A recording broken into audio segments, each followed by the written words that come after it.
అతడు నన్ను ప్రేమించుచున్నాడు గనక నేను అతన్ని తప్పించేదను. కొన్ని స్వతహాగా మనం తప్పించుకోగలము, కొన్ని మన చుట్టూ ఉండేవారు తప్పించవచ్చు, కొన్ని మనకింటే గొప్పవారు తప్పించడానికి సహాయం చేయొచ్చు. కానీ మనం తప్పించుకోలేనివి, మన చుట్టూ ఉన్నవారు తప్పించలేనివి, మనకంటే గొప్పవారు తప్పించలేనివి కొన్నిగా చాలా ఉంటాయి. అన్నిటిలో నుండి తప్పించే ఒకే ఒక్కడు, ఆయన పేరే యేసుక్రీస్తు ప్రభువు. నరకము నుండి, పాతాళము నుండి మానవుని యొక్క ప్రాణాన్ని తప్పించటం ప్రాథమికమైనది. అది ఎవరు ఎన్నడూ ఎప్పుడు చేయజాలరు. దేవుడు తను ప్రేమించు వారిని అనేక విషయాల్లో తప్పిస్తున్నాడనే వాక్యం ద్వారా మనకి ఇట్టే అర్థమవుతుంది. ఆయన ప్రేమించడం అంటే ఏంటి మొదట తెలిస్తే కదా అనే సందేహము కూడా మీలో ఉండవచ్చు. అలాంటి సామాన్యమైన ప్రశ్నకు దేవుని వాక్యములోనే, కీర్తనల్లోనే జవాబులు మనం చూడటానికి ప్రయత్నం చేస్తాం. ఒక వ్యక్తిని మనం ప్రేమిస్తున్నాం, అమ్మనో, నాన్ననో, అక్కనో, చెల్లినో, తండ్రినో, మనకు పరిచయమైన వాక్యోపదేశకులను. అంటే అర్థం ఏంటి? వాళ్ళు చెప్పిన మాట వింటాం, వాళ్ళతో టైం స్పెండ్ చేయడానికి ఇష్టపడతాం, వాళ్ళ అలవాట్లు నేర్చుకోవటానికి ప్రయత్నం చేస్తాం, వారితో కలిసి ఆ కార్యక్రమాల్లో పాలు పొందడానికి ప్రయత్నం చేస్తాం. ఇంకో మాటలో చెప్పాలంటే we spend our time, we spend our talent, we spend our treasure, sometimes we spend our tears. మన కన్నీళ్ళు, మన సమయము, మన తలాంతులు, మనకిచ్చిన ఐశ్వర్యం, సదుపాయాలు వినియోగించడానికి ప్రయత్నం చేస్తాం. అలాగే మనం దేవుని ప్రేమిస్తున్నామంటే ప్రభువారు మనకిచ్చింది ఆయనతో కలిసి పంచుకొని ఆయన కొరకు వినియోగించబడ్డం ప్రాముఖ్యం. కనుక దేవుని ప్రేమించడం అంటే ఏంటి? What is loving God? అందుకే ఉదయకాలం యోహాను సువార్త 21వ అధ్యాయంలో పేతురుతో యేసుప్రభు వేసిన ప్రశ్న, లవెస్ట్ దౌ మీ, నన్ను ప్రేమించుచున్నావా? మీకు తెలుసు యేసుప్రభు పేతురు భూమి మీద last encounter at the fire, చలిమంట దగ్గర. అంటే ప్రభు చలిమంట దగ్గరికి వచ్చినాడని కాదు అర్థము.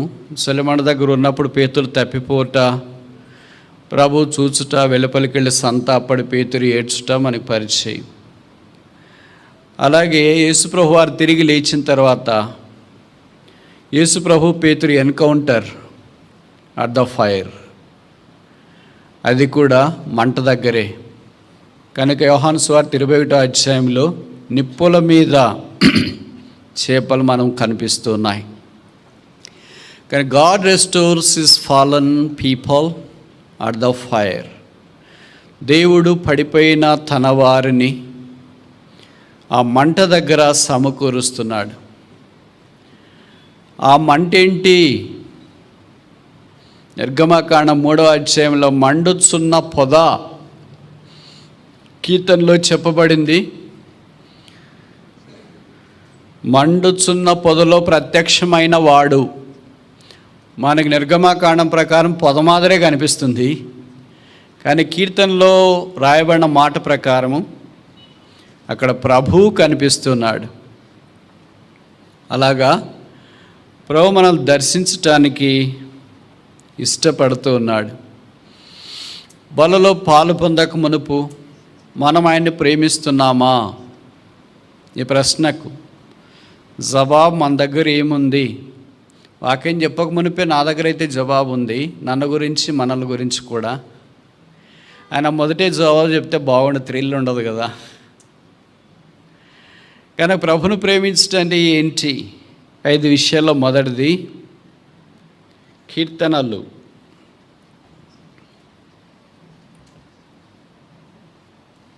40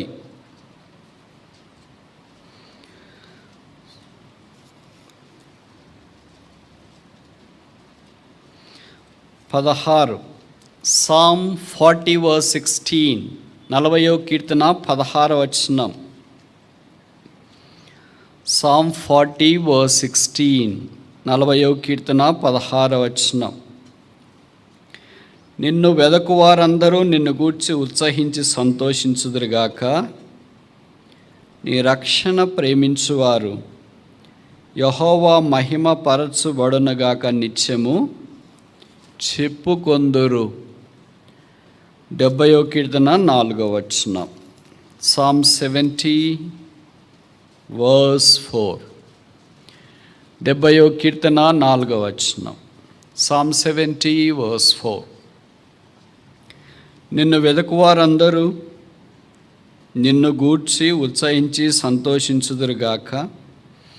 నీ రక్షణను ప్రేమించు వారందరూ దేవుడు మహిమపరచుబడునుగాక నిత్యము చెప్పుకొందురుగాక.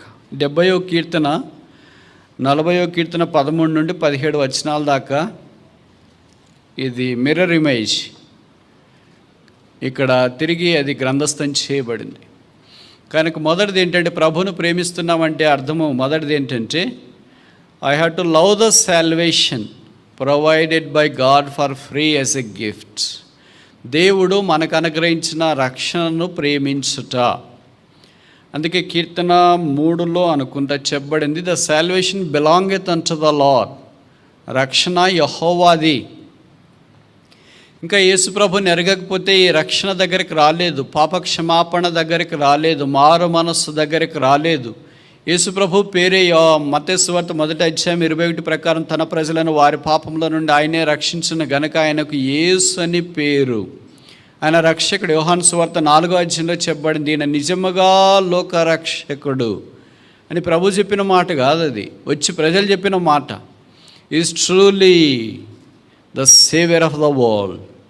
కనుక యేసుని ఇంకా అంగీకరించకుండా ఉంటే, పాప క్షమాపణ మారు మనసు పొందకుండా ఉంటే, నేను ప్రభుని ప్రేమిస్తున్నాను నువ్వు చాలా చెప్పొచ్చు, కానీ ఆర్ యు బోర్న్ అగైన్, తిరిగి జన్మించినావా, రక్షణలోనికి వచ్చినావా, పాప క్షమాపణ పొందినావా? If you are not born again, you have no way to say that you love God.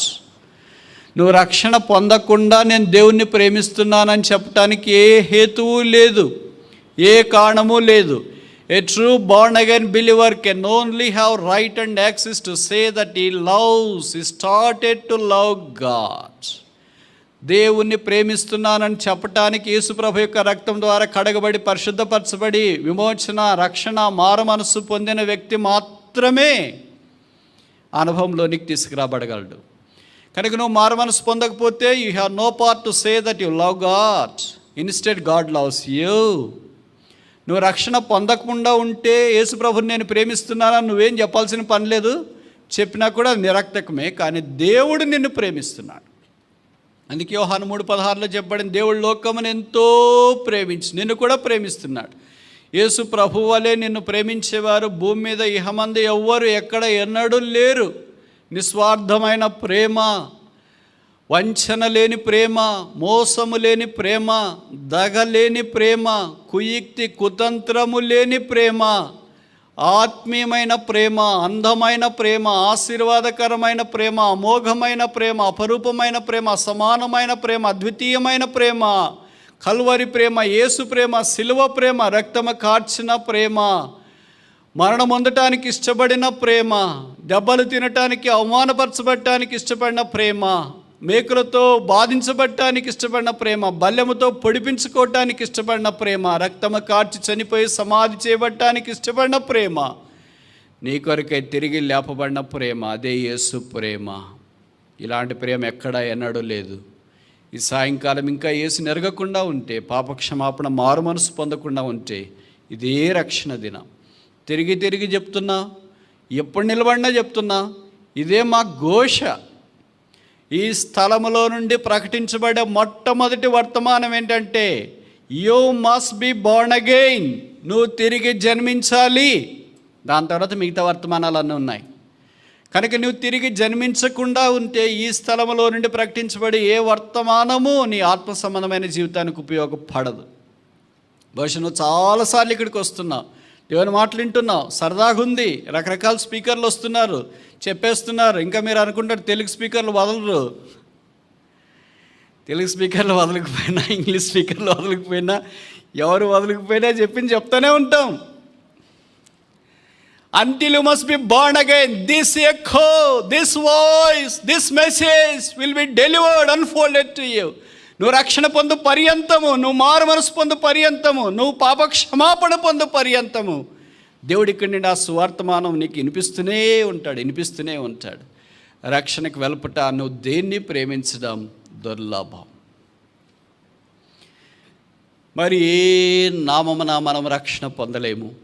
ఆకాశము కింద భూమి పైన ఇవ్వబడిన ఏ నామమున రక్షణ లేదు. ఈ నామమే, యేసు నామమే డివైన్ గిఫ్ట్.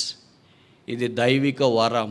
అందుకే రోమపత్రికలో చెప్పబడింది కృపాదానం, కృపావరం. ఉచితంగా అనుగ్రహించి రక్షణ పొందకుండా ఇంకెంత కాలయాపన చేస్తావు, ఇంకెంత ప్రయత్నం చేసి, ఇంకెంత మునికోలలకు ఎదురుదంతావు, ఇంకెన్నిసార్లు ఇలాగే వాయిదా వేస్తూ ఉంటావు. దేవుని యొక్క ప్రేమ నీ దగ్గరికి వస్తుండగా ప్రభువైన యేసునందు విశ్వాసం ఉంచుము, అప్పుడు నీవును నీ ఇంటి వారు రక్షణ పొందుదురు. రక్షణ పొందిన మన సంగతి ఏంటి? మనం రక్షణ పొందినామని చాలాసార్లు మర్చిపోయి ఉంటాం, ఎవరైనా గుర్తు చేస్తే తప్ప. అలాంటి వాళ్ళు కొంతమంది ఉన్నారు.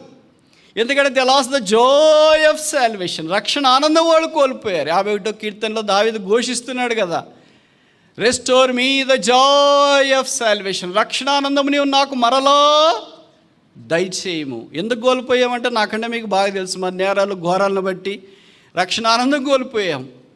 తిరిగి దేవుడు ఆ రక్షణ ఆనందం ఇస్తే బబలింగ్ జాయ్, డబలింగ్ జాయ్.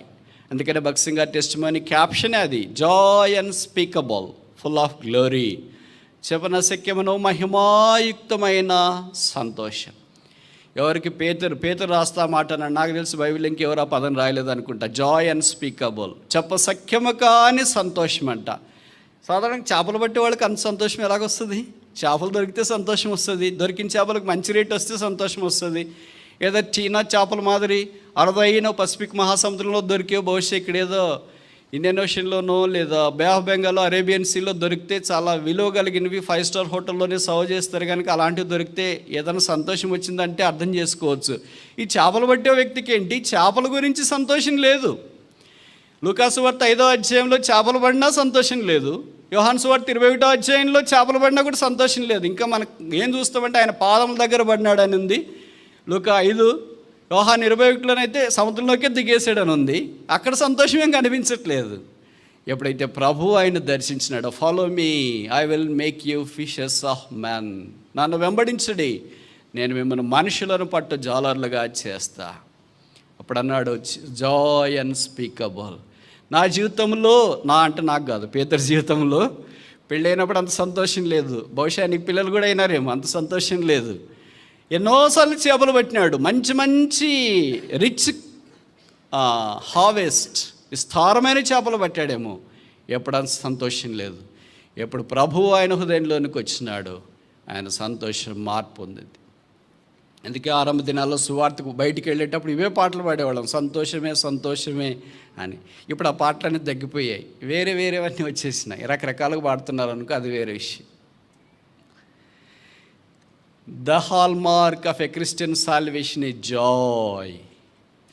క్రైస్తవుడు పొందిన రక్షణకు నిజమైన గుర్తు ఏంటంటే సంతోషం. ఎందుకు ఇది రక్షణ సంతోషం ఇస్తుందంటే, ఎబ్రీ పత్రిక ప్రకారం గ్రేట్ సాల్వేషన్, గొప్ప రక్షణ. అలాగే ఎటర్నల్ సాల్వేషన్, నిత్య రక్షణ. లోకంలో మనం అన్నీ విడిచిపెడతాం. నేను ఎంత మంచి వాచ్ కట్టుకున్నా, మీరు ఐఫోన్ అదేంటి యాపిల్ వాచ్ కట్టుకున్నా, యాపిల్ ప్రోడక్ట్స్ వాడుతున్నా, యాపిల్ ల్యాప్టాప్ ఉన్నా, యాపిల్ ఐఫోన్ ఉన్నా, అన్నీ యాపిల్ ఉన్నాయి. యాపిల్ ఇక్కడే ఏదైనా తోటలో వదలాల్సిందే. పై తోట దాకా యాపిల్ తీసుకెళ్ళటానికి వీల్లేదు. అక్కడ ఒకటే రక్షణ. అందుకే ప్రకటన గ్రంథంలో చెప్పబడింది, పావనుడా మా రక్షణ కొరకు స్తోత్రాలను రాశారు. కానీ అక్కడ మాకు ఇల్లు ఇచ్చినందుకు స్తోత్రాలు, మాకు పొలాలు ఇచ్చినందుకు స్తోత్రాలు, మాకు మందిరం ఇచ్చినందుకు, సేవకుని ఇచ్చినందుకు, బోధకుని ఇచ్చినందుకు, కాపర్లు ఇచ్చినందుకు, ఉపదేశకులు ఇచ్చినందుకు, కారు ఇచ్చినందుకు, డబ్బులు ఇచ్చినందుకు, బంగారం ఇచ్చినందుకు స్తోత్రాలని అక్కడ రాయలేదు. అవన్నీ భూమి మీదే. పరలోకానికి వెళ్ళిన తర్వాత there is only solid reason, one reason to worship the lord, that is the joy of the salvation, రక్షణ ఆశీర్వాదం. అతడు నన్ను ప్రేమించున్నాడు కనుక నేను అతన్ని తప్పించేదను. కనుక దేవుని ప్రేమించట్లో మొదటి భాగం ఏంటంటే లవింగ్ ద సాల్వేషన్ ఆఫర్డ్ అంటూ అస్ యాజ్ ఎ గిఫ్ట్. ఉచితముగా దేవుడు మన కొరకు అనుగ్రహించిన ఆ వరమైన రక్షణను ప్రేమించిన దాన్ని ఏం చేస్తాం? భద్రంగా కాపాడుకోవటానికి ఇష్టపడతాం. అందుకే పౌలు పిలిపిలికి రాస్తున్నాడు, భయముతోనూ వణుకుతోనూ దేన్ని కొనసాగించుకోవాలా? డ్రెస్సా, బంగారమా, యాపిలా, దేన్ని? Work out your salvation with fear and trembling. అదే చివరి దాకా ఉండబోతుంది కనుక ఆ రక్షణ ప్రేమించే వాళ్ళం ఏం చేస్తామంటే ప్రయాసపడతాం, దాన్ని భయంతో వణకుతో కొనసాగించడానికి ఇష్టపడతాం. అంతం వరకు సహించిన వాడు రక్షింపబడును. రెండవది చూస్తామా? కీర్తనలు 5, Psalm 5 verse 12. 5వ కీర్తన 12వ వచనం. Psalm 5 verse 12. 5వ కీర్తన 12. యెహోవా నీతిమంతులను ఆశీర్వదించువాడవు నీవే, కీడెముతో కప్పినట్లు నీవు వారిని దయతో కప్పెదవు. కావున నీ నామమును ప్రేమించువారు నిన్ను గూర్చి. రెండవది ఏం ప్రేమించాలా? టు లవ్ హిస్ నేమ్, ఆయన నామమును ప్రేమించాలి. ప్రేమిస్తున్నాం కదా అని మనం అనుకుంటాం. ప్రేమ అనే దానికి స్కేల్ లేదు. ఎంత ప్రేమిస్తే ప్రేమించినట్లా, అలాగేం స్కేల్ లేదు. ఆయన నామమును మనం రక్షణ పొందినా, ఇప్పుడు ఆయన నామమే మన ప్రేమకు చిహ్నంగా ఉండాలని దేవుడు కోరుతున్నాడు. అందుకని ఫిలిప్పీ పత్రిక 2వ అధ్యాయంలో మనం చూస్తాం, దేవుడు తన కుమారుని అన్ని నామముల కంటే అత్యధికంగా హెచ్చించినాడు. ప్రతి నాలుక ఆ నామమును స్తుతించాలా, ప్రతి మోకాలు ఆ నామమును వంగునట్లు దేవుడు ఆ నామమును ఇచ్చినాడు. అందుకని అపోస్తుల కార్యాల్లో భక్తులైన పేతురు, యోహానులు ఇలాంటి వాళ్ళు ప్రకటిస్తున్నప్పుడు కొంతమంది కానివారు వచ్చి అన్నారు, మీరు ఆ యేసుని గురించి, ఆ మతాన్ని గురించి ప్రకటించకూడదు అని అంటే వారు చెప్పిన జవాబు ఏంటంటే, మేము ఈ నామమును ప్రకటించకుండా ఉండలేము. We cannot refrain preaching this name. ఈ నామమే. అందుకే అపోస్తుల కార్యాలు ఎక్కువగా వాడబడిన పదాల్లో అదొకటి ఏంటంటే నామము, నేమ్ నేమ్ నేమ్. ప్రభువారు తన నామాన్ని మనకు అనుగ్రహించి ఆ నామము చేత మనల్ని ఉద్ధరించాలని ఆయనకి ఇష్టం. అందుకే కీర్తనలో చూస్తాం, యాకోబు దేవుని నామము ఉద్ధరించునగాక, the name of the God of Jacob shall defend thee. ఆ నామానికి అంత శక్తి ఉంది. అందుకని ఆ నామాన్ని పాత నిబంధనలోని భక్తులు ప్రార్థన చేసి వాడేటప్పుడు డైరెక్ట్గా వాడటానికి వాళ్ళకి ధైర్యం లేక పాత నిబంధనలో ఇండైరెక్ట్గా వాడేవారు. అబ్రహాము దేవా, ఇస్సాకు దేవా, యాకోబు దేవా అని. సకల ఆశీర్వచన స్తోత్రములకు మించిన ఘనమైన నీ నామము.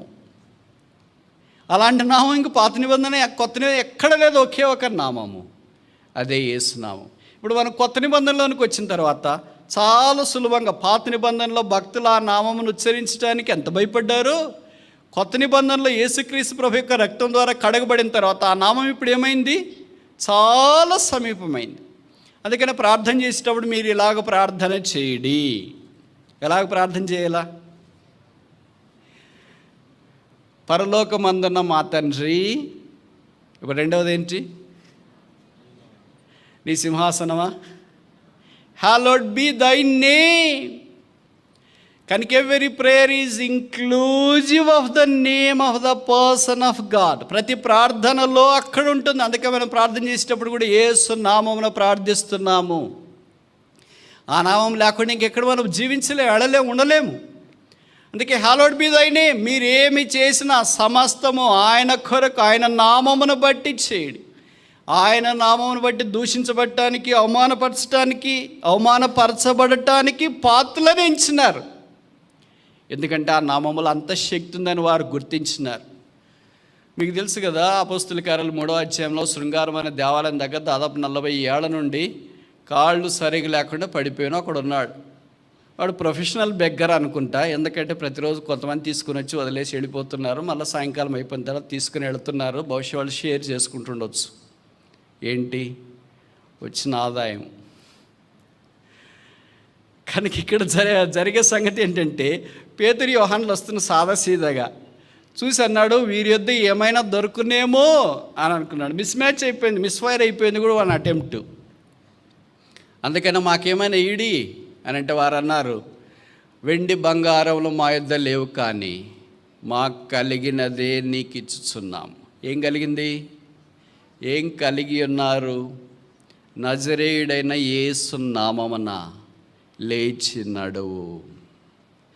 అంటే నజరేయుడని యేసు నామము, it's a more than the silver and the gold. బంగారం కంటే, వెండి కంటే ఉన్నతమైన నామం. 40 ఏళ్ళ నుండి ఏ బంగారం బాగు చేయలేదు వాడిని, ఏ వెండి బాగు చేయలేదు, ఏ డబ్బులు బాగు చేయలేదు, ఏ వ్యక్తి బాగు చేయలేదు. ఒకే ఒక్క వ్యక్తి బాగు చేశాడు. కనుక ఎన్నేళ్ళు నువ్వు యేసు ప్రభుకు వెలబట్టున్నా నిన్ను ఎవరు బాగు చేయలేరు. నువ్వు అనుకుంటున్నావు నీ డబ్బు, నీ చదువు, నీ బ్యాక్గ్రౌండ్, నీ కులము, నీ మతము, నీ ప్రాంతము, నీ ఏరియా, ఇవన్నీ నన్ను బాగు చేస్తాయి అనుకున్నావు. No, it's absolutely a myth and a mirage, but only one person can change our lives absolutely new and a brand new life, that is Jesus Christ. వాడు అప్పటిదాకా పడిపోయిన వాడు, బైబిల్లో రాయబడిన వాడు లేచి నడుచుచు గంతలు వేయచ్చు ఎక్కడికి వెళ్ళాడు? దేవాలయంలోనికి వెళ్ళాడని రాయబడింది. Is really a true person, true believer. వేరే వాళ్ళు అంటే ఎక్కడికి వెళ్ళి ఉంటారు? ఎవరైతే వీడిని వదిలేసిపోతున్నారో వాళ్ళ దగ్గరికి వెళ్ళి ఇంతకుముందు అంతా డబ్బులు పెట్టింటాడు కదా, 40 ఏళ్ళ నుండి వసూలు చేసిందంతా, దాన్ని అంతా తెచ్చుకుని ఉండేవాడు. నేను అనుకుంటే ఇప్పుడు ఖచ్చితంగా దాన్ని అంతా మానేసింటాడు. వాళ్ళు ఇవ్వటానికి వస్తే వద్దులేండి బ్రదర్, మీ దగ్గర పెట్టుకోండి, నాకు I got a plenty of great things than this. ఈ డబ్బుల కంటే, ఈ వెండి బంగారం కంటే ఇంకా నాకు గొప్పది వచ్చింది. అదే నజరేయుడు అనే యేసు నామం. ఆ నామమును బట్టి ఈ ప్రభు యొక్క బల దగ్గరికి మనం చేరి వచ్చిన ఉచితంగా దేవుడి నామాన్ని మనకు పరిచయం చేసినాడు. యేసుక్రీస్తు ప్రభువు వారి ద్వారా మనం ఆ నామం యొక్క ఐశ్వర్యాన్ని అనుభవించే భాగ్యంలోనికి వచ్చినాం. కనుక ఆయన నామమును ప్రేమిస్తే ఏం చేస్తాం? ఆయన నామాన్ని ప్రకటిస్తాం. ప్రేమిస్తే ఏం చేస్తాం? ఆయన నామాన్ని ఘనపరుస్తాం. ప్రేమిస్తే ఏం చేస్తాం? ఆయన నామమును బట్టి అతిశయిస్తాం. ప్రేమిస్తే ఏం చేస్తాం? ఆయన నామాన్ని బట్టి ఉల్లసించడానికి అవకాశం ఉంది. ఆయన నామాన్ని వేరే వారికి మనం పరిచయం చేయడానికి పూనుకుంటాం. ఎప్పుడు మనం ప్రేమించే వ్యక్తుల గురించి వేరే వాళ్ళకి చెప్తుంటాం కదా. ఎప్పుడో 2-3 మనం కలిసినాం అనుకోండి, మనకి ఏది ఇష్టమో, ఏ ప్రోడక్ట్ ఇష్టమో, వాచ్ ఇష్టం అనుకో, దాన్ని షేర్ చేసుకోవడానికి ప్రయత్నం చేస్తాం. కొంతమంది బిలీవర్స్, మార్కెటింగ్ మేనేజర్స్గా భలే పని చేస్తుంటారు. వాళ్ళకి మార్కెట్తో ఏం సంబంధం ఉండదు, కానీ they are fond of that, fans అంటారే. అస్సలు యాపిల్ వాచ్ ఎలా కూడా తెలుసా? నువ్వేం అంబాసిడరా దానికి? ఏమైనా డబ్బులు ఇస్తున్నారా? ఏం లేదే. కానీ నీకేంటంటే అది ఇష్టం కనుక. అసలు ఆ షాప్లో బట్టలు ఎట్లుంటాయి తెలుసా? అసలు ఆ షాప్లో చెప్పులు ఎట్లుంటాయి తెలుసా? అసలు ఇవన్నీ మీరు తీసుకోవద్దండి, ఆన్లైన్లో బంపర్ ఆఫర్ తెలుసా? ఇవి చెప్పమని చెప్పారా? ఇవి ఎందుకు చెప్పమని చెప్తున్నాం మనము? Because we love them. మనకు చాలా ఇష్టం అది. ఆ సైట్ ఇష్టం. కొంతమంది ఇదే సైట్లో చూస్తుంటారు. వాళ్ళు ఏ సైట్లు, యూట్యూబ్లో దేవుని వాక్యం వింటారేమో మేము అనుకుంటున్నాం. వాళ్ళ ఛానల్, వాళ్ళేంటి మొబైల్ ఆన్ చేసుకుంటే కాదు. ఫ్లిప్కార్ట్లో ఏ ఆప్షన్స్ ఉన్నాయి, అమెజాన్లో ఏ ఆఫర్లు ఉన్నాయి, తర్వాత ఇంకేంటి స్నాప్డీల్లో ఏ ఆఫర్లు ఉన్నాయి, బై 1 get 1 ఫ్రీ అనేవి దేంట్లో ఉన్నాయి, ఇప్పుడు ఏ దగ్గరికి వచ్చిందా, మంత్ దగ్గరికి వచ్చిందా, ఏ ఆఫర్లు ఉన్నాయి. మందిరాల్లో కూర్చొని చూసేవాళ్ళు ఉన్నారు, ఇంట్లో కూర్చొని చూసేవాళ్ళు ఎక్కువ మంది ఉన్నారు, ఎక్కడికి వెళ్ళినా కొంతమంది ఇవే చూసేవాళ్ళు ఉన్నారు. వాళ్ళు ఏంటంటే marketing believers. You can market the name of the master. ఈ లోక రక్షకుని యొక్క పేరును గురించి ప్రకటించడానికి మనం పూనుకోవచ్చు. అతడు నన్ను ప్రేమించుచున్నాడు గనుక నేను అతనిని తప్పించెదను. ప్రభువులో పాలు పొందక మునుపు మొదటిది, మనం ఆయన రక్షణ ప్రేమిస్తున్నామా? జవాబేంటి? రెండవది, మనం ఆయన నామమును ప్రేమిస్తున్నామా? జవాబేంటి?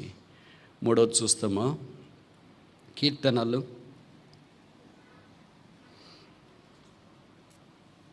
26 Psalm 26 verse 8. 26వ కీర్తన 8వ వచనం.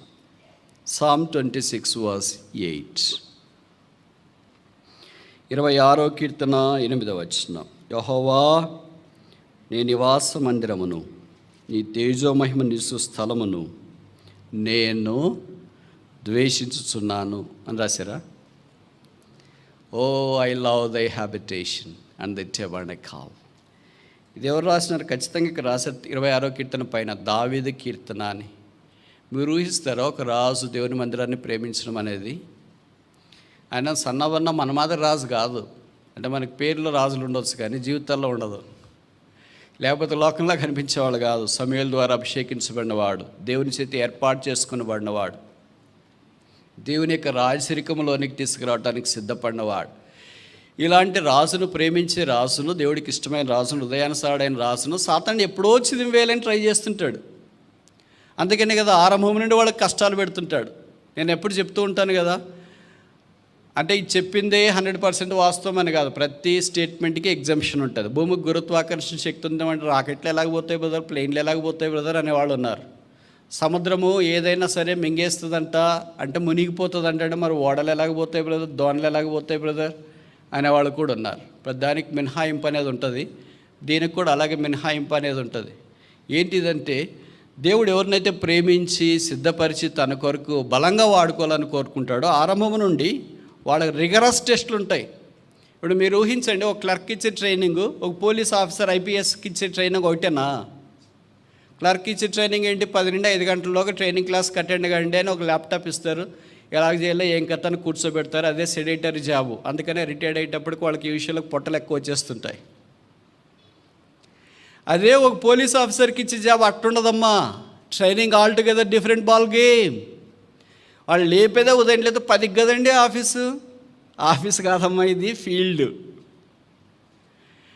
అందుకే వాళ్ళని ఉదయాన్నే లేపుతారు. ఆ తర్వాత గ్రౌండ్కి తీసుకెళ్తారు, మార్చింగ్ చేస్తారు. చెమట్లు కక్కి కక్కి కక్కి కక్కి మొత్తానికి ఉండేదంతా పోతుంది. వెయిట్ లాస్ అయిపోతారు. పోయేటప్పుడు ఎలాగుంటారు? చుబ్బీ చీక్స్, ఫ్లాట్ బెల్లీనా, లాంగ్ బెల్లీనా ఉంటారు. ట్రైనింగ్ అయిపోయి వచ్చేటప్పుడు గుర్తుపట్టలేకుండా అయిపోయాం బ్రదర్. ట్రైనింగ్ బ్రదర్ అది. మరి వాళ్ళకెందుకు అంత కష్టమైన ట్రైనింగ్? మాకెందుకంటే వాళ్ళ జాబ్ వేరే, మీ జాబ్ వేరే. వాళ్ళకంత వేరే, మీకు అంత వేరే. మీరు ఆఫీసులో కూర్చుంటే మిమ్మల్ని ఎవరు పట్టించుకోరు. వాళ్ళు ఒక్కసారి బుల్లెట్ రైడ్ చేసుకొని బయటికి పోతే అందరు సెట్ అయిపోతారు. మళ్ళీ జీతం మాకంటే తక్కువే వాళ్ళకి వచ్చేది. The power that training. దేవుడు కొంతమందిని అలాగే సిద్ధపరుస్తాడు. దావీదును కూడా దేవుడు అలాగే సిద్ధపరిచినాడు. ఆఖరి వాడు ఏం చేస్తా, ఇంట్లో ఏముంది లాభం లేదులే అని అనుకున్నారేమో, గొర్రెలు గాయటానికి పంపించినారు. దావీదు ఇలాగ అనుకోలేదు. పైన 7 మంది ఉన్నారు, లేదా 6 మంది ఉన్నారు, వాళ్ళని గొర్రెలు గాయటానికి పంపించకుండా అని పంపించారేంటి? వాళ్ళు ఎక్కడ జాబ్ చేస్తున్నారు తెలిసిన? ఆర్మీలో జాబ్ చేస్తున్నారు. ఆర్మీలో జాబ్ చేస్తున్న గొర్రెలు గాయటానికి వాళ్ళని పంపిస్తారా? ఆ ఆర్మీ కూడా ఎవరిదంటే సౌల్ ఆర్మీ. కానీ వీళ్ళంతా యుద్ధం చేయడానికి శాతగాని వాళ్ళని మనకు తెలుసు. They appointed a wrong person for a right purpose. Saulu, ఆయనకు సంబంధించిన ప్రభుత్వము రాంగ్ పీపుల్ని ఆర్మీలోకి తీసుకునింది. కానీ రైట్ పర్సన్, అసలు ఆర్మీలో ఉండాల్సింది, కమాండర్ ఇన్ చీఫ్గా ఉండాల్సింది, ఆర్మీ ఆఫీసర్గా ఉండాల్సింది దావీదు. వాళ్ళు అన్నోళ్ళు కాదు. కానీ ఏం చేస్తే ఎక్కడైనా రాంగ్ పీపుల్ ఉంటారు. వాళ్ళే ప్రథమ స్థానంలో ఉండడం కూడా కొన్నిసార్లు జరగవచ్చు. అలాగే వీళ్ళే జరిగినారు. 40 రోజులు యుద్ధం చేశారు. మరి ఒక్క దెబ్బన్న కొట్టినట్లు బైబిల్లో రాశారా? వడిసెలు పట్టుకోవటానికి కూడా రాదు, కానీ వాళ్ళు ఆర్మీలోకి వెళ్ళారు. అలాగే జరగవచ్చు. కానీ దేవుడు దావీదుని ఎలాగ సిద్ధం చేసినాడో, ఆ గొర్రెలు గాయటానికి ఇస్తే ఇంక సాతాను వదలలేదు కదా. అందుకనే మొట్టమొదట ఎలుగుబంటి వచ్చింది. తర్వాత ఎలుగుబంటి గొర్రెను తీసుకువెళ్ళటానికి రాలేదు. ఎవరిని? యూదా గోత్రపు సింహాన్ని తీసుకుని వెళ్ళటానికి, లేదా దావీదుని తీసుకుని వెళ్ళాలి. అంటే దావీదు తీసుకుని వెళితే దావీదు ద్వారా లోకరక్షకుడి భూమి మీదకి రావాల్సింది. ఆ ఉద్దేశం అంతా నాశనం చేయటానికి వచ్చింది. మనమేమనుకుంటాం, ఇది వచ్చింది లేదో గొర్రెని తీసుకుని పెద్దది వదిలేస్తుందేమో అని అనుకుంటాం. అట్టు కాదు. తర్వాత ఇంకొచ్చింది సింహం. దావీదుని తీసుకెళ్ళటానికి వచ్చింది కానీ గొర్రెని తీసుకెళ్ళటానికి కాదు. కానీ నేరుగా అటెంప్ట్ చేయలేదు కదా. అందుకనే గొర్రెని అటెంప్ట్ చేస్తే ఖచ్చితంగా వస్తారు కదా వీళ్ళ దగ్గరికి కాపాడుకోవటానికి. ఇలాగ అటెంప్ట్ చేసి చివరికి గొల్యాతును పంపించి, గొల్యాతు ద్వారా అయినా దావీదుని చంపాలని. దావీదు అన్నాడు, ద బ్యాటిల్ బిలాంగెత్ అన్టు ద లార్డ్, యుద్ధము యెహోవాదే. అలాగ 30 ఏళ్ళు ట్రైనింగ్లో రాటు తేలిన తర్వాత, ఇప్పుడు రాజైన తర్వాత అన్నాడు, I love the habitation of the Lord, Yehova నివాస స్థలమును నేను ప్రేమించుచున్నాను. గొర్రెలను ప్రేమిస్తున్నానని చెప్పలే, బెత్లెహేమును ప్రేమిస్తున్నానని చెప్పలే, కొండలను ప్రేమిస్తున్నానని చెప్పలేదు. ఏ గొర్రెల దొడ్డిలో నుండి దేవుడు తీసుకొని వచ్చినాడో ఆ దేవుని నివాస స్థలాన్ని నేను ప్రేమిస్తున్నాను. ఒక రాజుకి దేవుని మందిరం గురించి అంత డెప్త్ ఉంటే మరి మన సంగతి ఏంటి? మనకి ఆదివారం రావడమే ఇబ్బంది, మిగతా వారం రోజుల్లో రావడం చాలా కష్టము. వచ్చినా కూడా మన దాని మందే మొబైల్ ఫోన్లు చూసుకుంటా ఉంటారు. నాకు చాలా ఆశ్చర్యం వేస్తుంది. ప్రార్థన అంటే కళ్ళు తెరుచుకొని ఉంటారు, చాలా ఆశ్చర్యం వేస్తుంది. యవనస్తులే, సో స్ట్రేంజ్. ఇది ప్రేమనా దేవుని మందిరానికి ఉంటే? ఒక మీరు మినిస్టర్ గారి ఇంటికి వెళ్ళారనుకోండి, మినిస్టర్ మీతో మాట్లాడుతుంటారు అనుకో, మీ దాన్ని మీరు మొబైల్ చూసుకుంటూ ఉంటారా ఇట్లా? ఎస్ సార్ నో చెప్పరేంటి? కష్టంగా ఉంటాయి కొన్ని కాకరకాయలు, కానీ షుగర్కి మంచిది.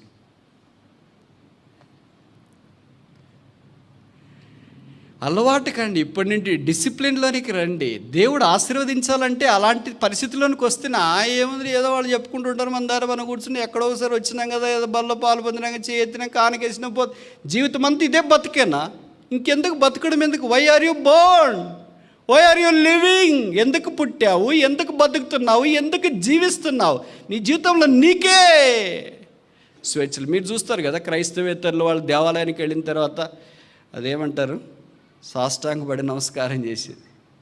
పెద్ద పెద్ద గొప్పోళ్ళు. ఇంతకుముందు ఒక ఆయన ఉండేవాడు, పేరు చెప్పడం మంచిది కాదు, చనిపోయాడు, ఇప్పుడు లేడు.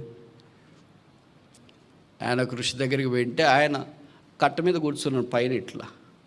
ఆయనకి సరైన బట్టలు లేవు, కాలు పెట్టినాడు ఈయన తల మీద, కాలు పెట్టించుకొని వచ్చినాడు తల మీద ఇట్లా. పేపర్లు వేసిరా ఫోటో, మీకు ఇప్పటికి కొంతమందికి పాతలకు గుర్తొచ్చింటుంది. అది అక్కడికి భక్తి అంటే ఎంత ఉంది చూడండి, వైరాగ్యం ఎంత ఉంది చూడండి. ఒక మనిషి దగ్గరికి పోయి కాలు తనించుకోవటానికి వాళ్ళు ఇష్టపడుతున్నారు, మనిషి దగ్గరికి వెళ్ళి పాదాలు పట్టుకోవటానికి ఇష్టపడుతున్నారు. ఎవడను సమీపింపరాన మహామహిమలో అమరత్వం కలిగిన ఆ దేవుని పాద సన్నిధిలోనికి వచ్చి కూడా భక్తి లేకుండా, ఆయన దేవాలయాన్ని ప్రేమించకుండా, ఆయన పరిశుద్ధ స్థలాన్ని ఇష్టపడకుండా మన దారిన మనం ఉండడం శోచనీయం కాదా? ఇలాంటి మనల్ని దేవుడు ఎలాగ ఆశీర్వదిస్తాడు? మన ఆయన్ని ఎలాగ రక్షిస్తాడు? మన ఆవిడని ఎలాగ రక్షిస్తాడు? మన పిల్లల్ని ఎలాగ బాగు చేస్తాడు? వాళ్ళ జీవితాలు ఎలా కడతాడు? ఎలాగా? ఏ హేతువు లేకుండా అలాగే జీవిస్తున్నావు, అలాగే ఉన్నావు. నువ్వు ఒక్కడ అలాగ బతికితే పర్వాలేదేమో, బ్రదర్ అలాగే చెప్పేశాడు కదా నేను ఇలాగే ఉంటానని అనుకోవద్దండి. విచిత్రం ఏంటంటే నీ ఆత్మీయ జీవితం మీద, నీ భవిష్యత్తు కొరకు ఎదురు చూస్తున్న పిల్లల జీవితాలు కూడా ఆధారపడి ఉన్నాయి. You are not only living for you, you are living for the next generation too. ఆ బాధ్యత, సిద్ధపరిచే బాధ్యత నీదే. వాళ్ళు నిన్ను చూస్తున్నారు, మీ అమ్మగారు నాన్నగారు పిల్లలు చూస్తున్నారుగా, సేవకులు బోధకులు పిల్లలు చూస్తున్నారుగా. వారే వచ్చే తరం కదా. ఇంకా మనకు షుగరు, బీపీ, కరోనా అది ఇది అయిపోయి ఈ లోకం విడిచిపెట్టే కాలము రాబోతుంది. అయితే ఆ లోకరక్షకుడి కొరకు వచ్చే తరము సిద్ధపడాలి. ఆ తరం సిద్ధపడే తరం ఎంత దైవికంగా ఉండాలి. దావీదు వల్లే దేవుని మందిరాన్ని ప్రేమించే తరం ఉంటే మీరు ఊహించండి. దావీదు మన మందిరానికి వచ్చినాడు అనుకోండి, మన మాదిరి అడ్డదిడ్డం కూర్చుంటాడని మీరు అనుకుంటారా? మొబైల్ ఫోన్లో ఆటలాడతాడని మీరు అనుకుంటారా? మెసేజ్లు పంపిస్తూ ఉంటాడు ఆరాధన జరిగేటప్పుడని మీరు అనుకుంటారా? వచ్చేవాళ్ళని పోయేవాళ్ళని కళ్ళు తెరుచుకొని ఆరాధనలో చూస్తాడని మీరు అనుకుంటారా? చెప్పరేంటి సైలెంట్గా ఉన్నారు? Yes or no? పేర్లు పెట్టుకున్నారు చాలామంది, దావీదులు, అబ్రహాములు, ఇస్సాకులు, యాకోబులు. పేర్లకు మేము కొరతే ఉండదు, బైబిలే తక్కువ వస్తుంది. జీవితాల్లో అంతా కొరతే, అంతా కొరతే. ఆ పేరు ఉచ్చరించడానికి కూడా యోగ్యులం కాదే. అందుకని ఆయన నా సేవకుడైన దావీదు, నా హృదయానుసారుడైన దావీదు. ఆయన అన్నాడు, దేవా నీ మందిరంలోకి కూడా నేను రాలేను. నువ్వు రాజు కదా, ఆ సమయాల ద్వారా అభిషేకించబడ్డావు కదా, నువ్వు చాలా గొప్పోడు కదా, 40 సంవత్సరాలు ఇశ్రాయేలు సుభిక్షితంగా పరిపాలించినావు కదా, ఏ కీడు ఏ నష్టం రాకుండా వాళ్ళ బాధంతా నువ్వు భరించినావు కదా, వాళ్ళ కొరకు ప్రతిరోజు ఉదయాన్నే లేచి బలిపీఠం కడుతూ వచ్చినావు కదా, అంటే ప్రార్థన చేస్తూ వచ్చినావు కదా. అలాంటి ప్రజలు నీళ్ళే నువ్వు రాజు ఏంటి, మందిరంలోకి రావడానికి భయపడుతున్నావేంటి? వద్దొద్దు, నేను అంత దూరం రాలేను. నేను ఉండే రైట్ ప్లేస్ ఏమో తెలుసా, నీ మందిర ఆవరణ ద్వారం యొద్ద ఉండుట నాకు మేలు. Allow to SIT at the gate. ఒక రాజే, దేవుని హృదయానుసారుడే, దేవుని యందు అంత భయభక్తులు కలిగిన వాడే, దావీదు కుమారుడని దేవుడు కూడా పిలిపించుకోవటానికి ఇష్టపడిన వాడే అంత తగ్గించుకోవటానికి ఇష్టపడితే నర పురుగులము, మానవ పురుగులము ఇంతలో కనబడి అంతలో ఆవిరైపోయే వారము. ఉదయం బాగుంటాం, సాయంకాలం జ్వరం వస్తుంది, ఉదయం బాగుంటాం, సాయంకాలం హాస్పిటల్, ఉదయం బాగుంటాం, సాయంకాలం కాదంటారే. ఇలాంటి మానవుడా, ఎందుకీ గర్వము, ఎందుకీ అతిశయము, ఎందుకీ మొండి వైఖరి, ఎందుకీ లోబడని తనము, ఎందుకు ఇలాగ జీవిస్తావు, ఎంతకాలమని జీవిస్తావు? ఇప్పటికి చాలదా? లోకస్తులు మసీదులకు వెళితే ఎంత బాగున్నారే, దేవాలయానికి వెళితే ఎంత బాగున్నారే, దాంట్లో విస్మంతైన క్రైస్తవుడు మందిరానికి వచ్చినప్పుడు భయం లేకపోవడం విషాదం కాదా? నేను సవాలు విసురుతా అందరికీ, ఇక్కడ చూసేవాళ్ళకి, ఆన్లైన్లో చూసేవాళ్ళకి. మీరు ఎప్పుడైనా ఒక ముస్లిం మసీదుకి వెళ్ళినప్పుడు నమాజ్ చేసేటప్పుడు మొబైల్ ఫోన్ చూసినాడేమి చేయెత్తి చూపించండి నాకు. This is a open challenge.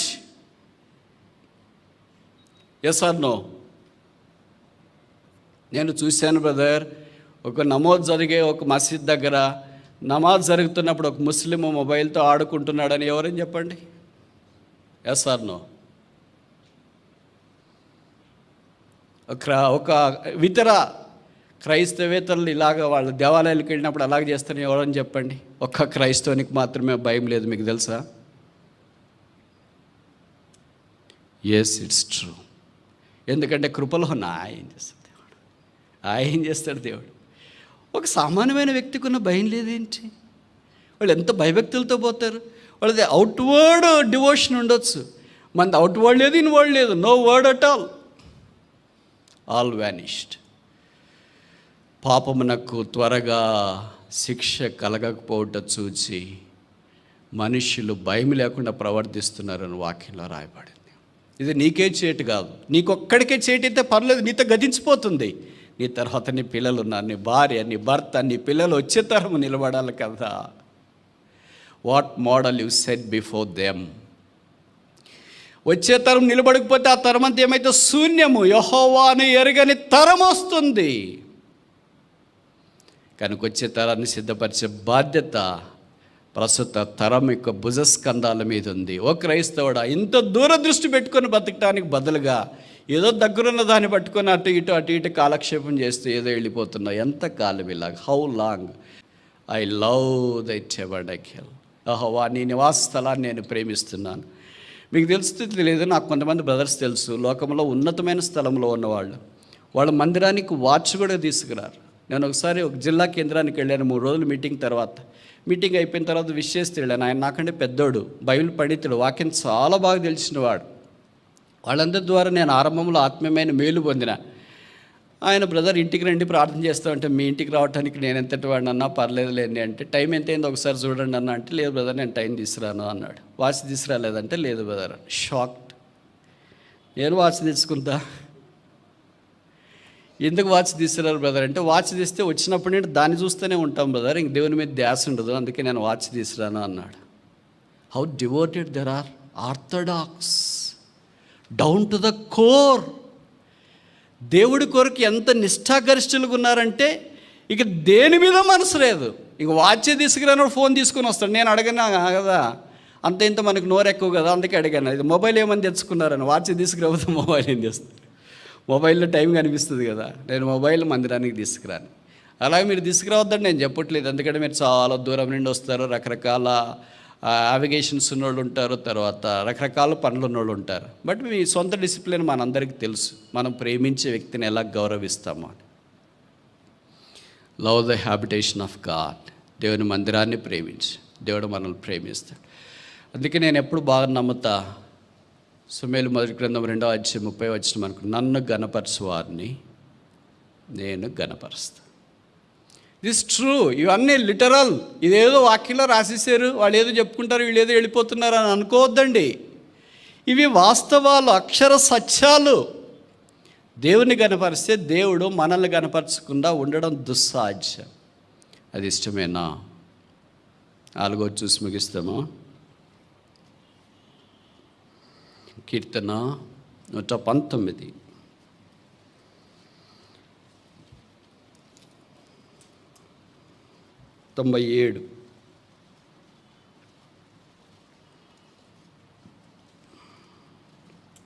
Psalm 119 verse 97. 119వ కీర్తన.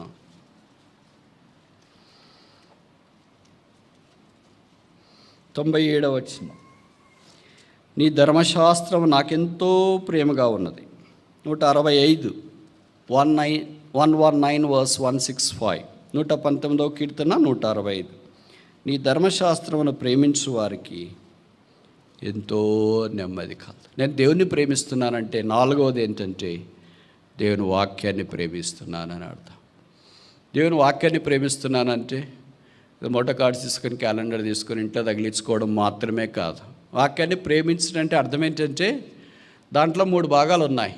మొదటిది ఏంటంటే వాక్యం చదువుట, రెండవది ఏంటంటే వినుట, మూడవది ఏంటంటే ఆ ప్రకారము జీవించటం. మొదటి మెట్టు మంచిదే చదవడం, రెండవ మెట్టు వినటం మంచిదే.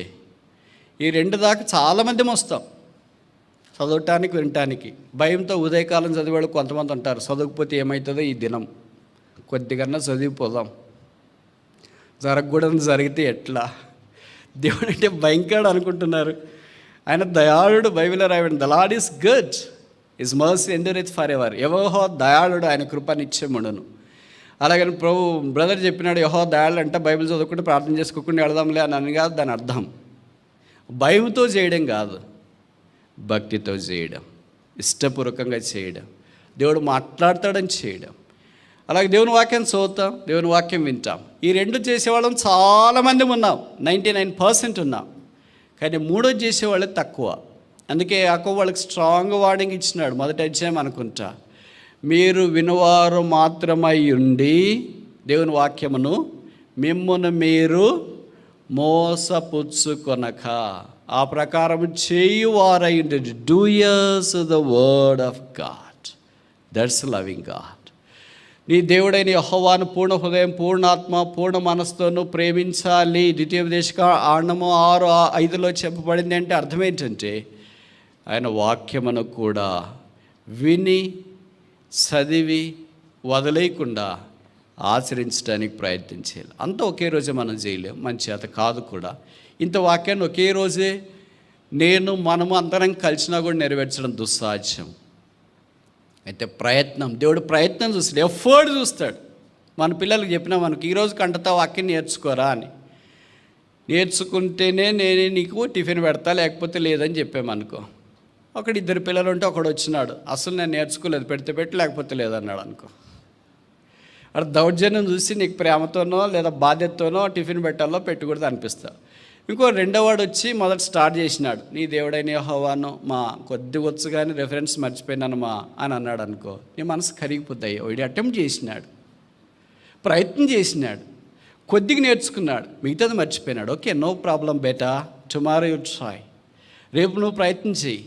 అలాగే మనకు అసలు ప్రయత్నమే లేకుండా ఉంటే ప్రభు చెప్తాడు, ఏమైనా నా వాక్యం గురించి ఏమైనా వింటున్నాను ప్రభువా, చదువుతున్నాను ప్రభువా, అసలు మొబైల్లోనే ఉంది తెలుసా నీకు. కొంతమంది పఠింప శ్రేష్ఠ గ్రంథం బైబిల్ ఎత్తమని పాడమంటే వాళ్ళు మొబైల్ ఎత్తి పాడుతున్నారు ఒక దగ్గర. నేను మీటింగ్ అయిపోయిన తర్వాత ఆ బ్రదర్ దగ్గరికి వెళ్ళి అడిగాను, ఏంటి బ్రదర్ బైబిల్ ఎత్తి పఠింప శ్రేష్ఠ గ్రంథం అని వాడు కూడా మొబైల్ ఎత్తారంటే మొబైల్లో కూడా ఉన్నాయన్నా చాలా వర్షన్స్. బైబిల్లోనైతే ఒకే తెలుగు వర్షన్ ఒకటే కదా, మొబైల్లో చాలా వర్షన్స్ ఉన్నాయా. మరి దీనికి బైబిల్ అని ఎందుకు పేరు పెట్టలేదు బ్రదర్, మొబైల్ అని ఎందుకు పేరు పెట్టుకున్నావు, దానికి బైబిల్ అని పేరు పెట్టుకోవచ్చు కదా అంటే, అది కూడా ఒక పని చేస్తుందన్నా అని. ఒక పని కాదు, బైబిల్ అంటే బైబిలే, దాంట్లో టైం చూపిస్తుంది. మరి అది క్లాక్ అని పెట్టుకోవచ్చుగా, దాంట్లో క్యాలిక్యులేటర్ ఉంటుంది, దాన్ని క్యాలిక్యులేటర్ అని పెట్టుకోవచ్చుగా, దాంట్లో అలర్ట్స్ ఉంటాయి, అలర్ట్స్ అని పెట్టుకోవచ్చుగా, దాంట్లో చాలా ఫీచర్స్ ఉంటాయి, ఆ ఫీచర్స్ అన్నిటికి సంబంధించి పెట్టుకోవచ్చుగా. మరి దానికి మొబైల్ ఫోన్ అని ఎందుకు పేరు పెట్టారు? అలా ఎత్తి పాడడం తప్పని నేను చెప్పట్లేదు. సాక్ష్యం కొరకు దేవుని యొక్క వాక్యము మన హృదయంతరంగంలో ఉండటం మంచిది. అందుకే కీర్తనకాడు అన్నాడు, దేవా నీ ధర్మశాస్త్రం నా ఆంతర్యములో, ఓ లార్డ్ ఐ హ్యావ్ హిడ్ దై లా ఇన్ మై హార్ట్. కనుక దేవుని జనముగా దేవుని వాక్య ప్రకారం జీవించడానికి ఇష్టపడేవారిగా ఉండాలి. అలాంటి వారికి ఎంతో నెమ్మది. అందుకే బైబిల్లో రాయబడింది, విశ్వసించువాడు కలవరపడడు. మనకి ప్రతిదానికి కలవరమే. దుష్ప్రచారం చేయడానికి రెడీగా ఉంటారు. అవిశ్వాసుల గురించి నేను మాట్లాడట్లేదు, విశ్వాసుల గురించే మాట్లాడుతున్నాను. కనుక ఎవరైనా అలాంటి వాళ్ళు వచ్చినా, బ్రదర్ విశ్వసించువాడు కలవరపడడు, రాని ఏమొస్తుందో దేవుడికి తెలియకుండా నా తల వెంట్రుకలో ఒక్క వెంట్రుక కూడా కింద పడదంట కదా. ఆ జీవితం అనేది అలాంటిదే. భూమి మీదకి వచ్చేసాం, ఇంకా మార్గం కూడా మనం వెళ్ళాల్సిందే. కనుక ఇవన్నీ చెప్పేవి ఈ మాటలు కలవరపరిచేవి, కలవరపడేది, వేరే వాళ్ళకి కలవరపెట్టేది, ఇంట్లో వాళ్ళకి ఫోన్లు చేసేది, అమ్మకు ఫోన్ చేసేది, నాయనకి ఫోన్ చేసేది, అందరికి ఫోన్ చేసేది. అందరితో మీరు వదిలితే మంచిదే. మాలాంటి వాళ్ళకి కూడా ఫోన్ చేసి అడుగుతున్నారు, బ్రదర్ అంత పట్టింప దాని గురించి, అంత తీపే ప్రాణం అంటే, అంత తీపే జీవితం అంటే. మరి అంత తీపి జీవితం అంటే ప్రభు కొరకు జీవించవచ్చు కదా. ఎంత త్యాగం ఉంటుంది, ఎంత తెంపు ఉంటుంది. రేపే మనం ప్రాణం తీసుకుంటారంటే నా బట్టలన్నీ ఇక్కడ పెట్టండి, నా వాచ్ ఇక్కడ పెట్టండి, నా బైబిల్ అక్కడ పెట్టండి, నా డబ్బులు ఇక్కడ పెట్టండి, వజ్రవైడూర మరకత మానిక నీళ్ళలో కెంపుల పచ్చలన్నీ నా దగ్గరికి తీసుకురండి అని ఎవరని అంటారా? ఎవ్వరు అనరు. వచ్చి భోంచేయండి, వద్దులే ప్రార్థన చేయండి, అంకులను పిలవండి, ప్రార్థన చేయండి, పాటలు పాడి రేపే చనిపోతున్నానంటే నేను ఎంత భక్తి వస్తుందో. అలాగే రాయబడింది బైబిల్లో. రేపు ఏం జరుగుతుందో మీకు తెలియదు. ఏ దినం కీడు ఆ దినమే చాలని. అతడు నన్ను ప్రేమించున్నాడు కనుక నేను అతన్ని తప్పించదును. దేవుని ప్రేమించట్లు ఎంత తప్పిపోయా, దేవుని వాక్యాన్ని ప్రేమించట్లు ఎంత తప్పిపోయా. వాక్యం అంటే వినడంలో నిర్లక్ష్యము, ప్రకారం జీవించడంలో నిర్లక్ష్యం, చదవడంలో నిర్లక్ష్యం. ఆ వాక్యమే దేవుడు. బైబిల్లో రాయబడింది కదా యోహాను సువార్తలో, ఆది యందు వాక్యము ఉండెను, వాక్యము దేవుని యొద్ద ఉండెను, వాక్యము దేవుడై ఉండెను, ఆ వాక్యమే కృపాసక్తి సంపూర్ణంగా మన మధ్య నివసించెను. ప్రకటన గ్రంథంలో చెప్పబడింది దేవుని వాక్యం అన్న నామము కలిగినవాడు.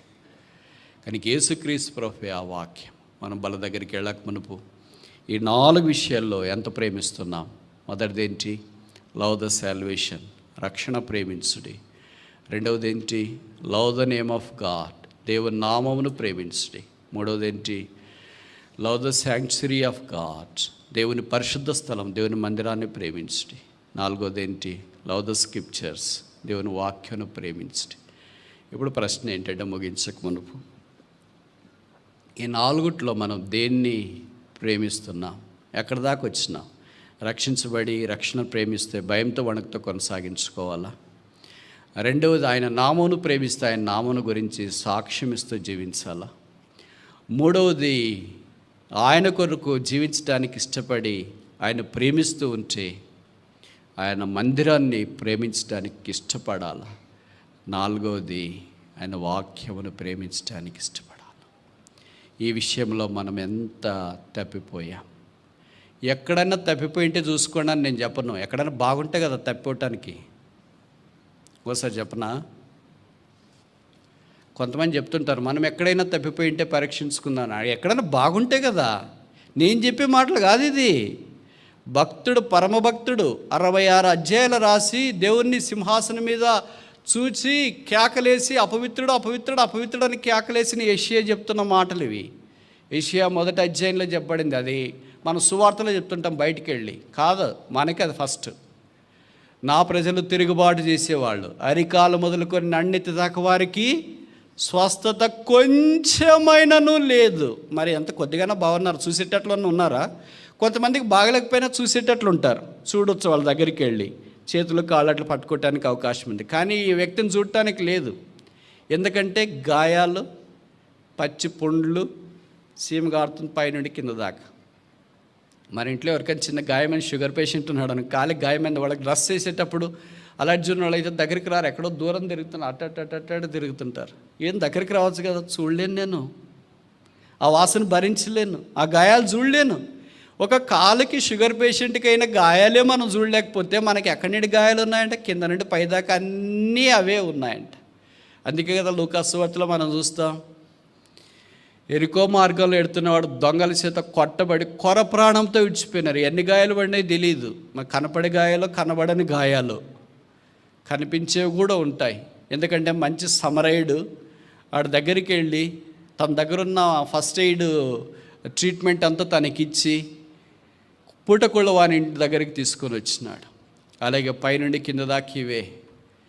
మరి ఇప్పుడు మన గాయాలు బాగు చేయటానికి ఈ 53 చెప్పబడినట్లు ఆయన గాయపరచబడాను, ఆయన రక్తము కార్చినాడు, ఆయన చనిపోయి సమాధి చేయబడి తిరిగి లేచినాడు. ఇప్పుడు అదే ప్రేమ మనకు జ్ఞాపకం చేస్తుంది. ప్రభువా ఏమని రాగలను ఆ శిలువ దగ్గరికి? పైనుండి కింద దాకా గాయాలే, ప్రవాహమే, స్రవమే, కంపే, పైనుండి కింద దాకా అంతా పాపమే కనిపిస్తుంది. అయ్యో అపవిత్రుడను, అపవిత్రమైన పెదవులు గల ప్రజల మధ్యలో జీవిస్తున్నాను. మరి ఇప్పుడు ఏం చేయాలి? నీ రక్తం చేత నన్ను కడుగు, నన్ను బాగుగా కడుగు, నన్ను పరిశుద్ధపరచు. యోహాను రాసిన మొదటి పత్రిక 1:7 చెప్పబడింది కదా, యేసు రక్తం ప్రతి పాపము నుండి మనల్ని కడిగిపోతులుగా ఇచ్చి. కనుక ఈ సాయంకాలము యేసు ప్రభు శిలువ దగ్గరకు వచ్చి మన జీవితాలు కడుక్కొని శుద్ధీకరించబడి బలలో యోగ్యంగా పాలు పొందినట్లు, ఆయన ప్రేమించినట్లు ప్రభు మనకు సహాయం చేయను కాక.